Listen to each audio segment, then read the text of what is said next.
Okay, D23 happened this weekend, and D23, if you're not aware, is basically Disney's version of their own Comic-Con. So Disney's convention, their expo every year. They get the name because Disney, of course, and then 23 is when the Walt Disney Company first started. So they had all these announcements and reveals from Disney Animation to, Pixar to Star Wars to stuff involving the parks and things like that coming. But I just want to focus on the Marvel Studios aspect of that for a second.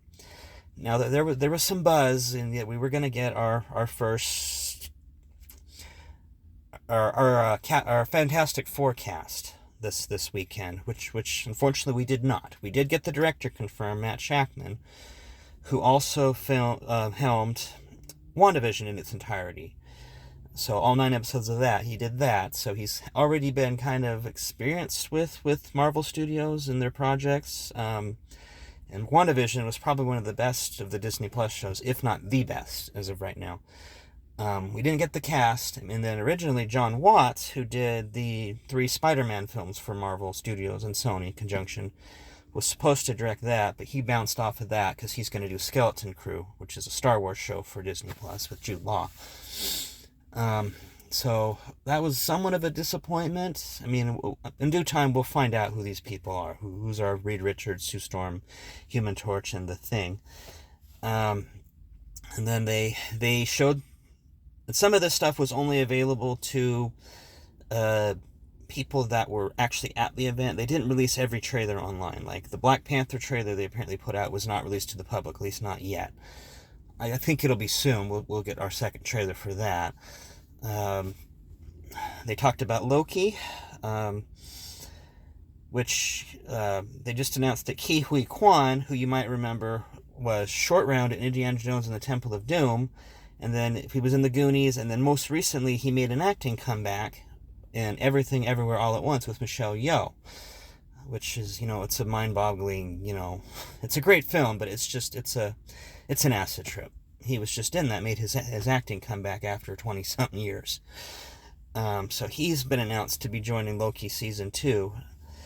They gave us... Apparently they showed some footage from the Marvels with Brie Larson.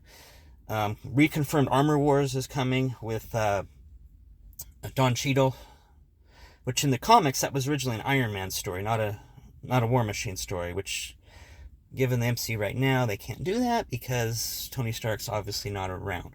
So that story is basically where Tony Stark's technology falls in the wrong hands, which I think is going to play off the Falcon and Winter Soldier. I think there's going to be ties to that. The Thunderbolts, they confirmed. The cast, the movie's already been confirmed. We're going to have, Yelena Belova, Red Guardian, which that one surprised me because, he's not exactly an anti-hero or villain. He's essentially Russia's version of Captain America. Taskmaster from Black Widow will be in there. Then, I'm trying to remember the other ones, but there was... Oh yeah, Winter Soldier is going to be in there. Obviously, you don't know which way he's going to go. He seems to be reformed, but you never know.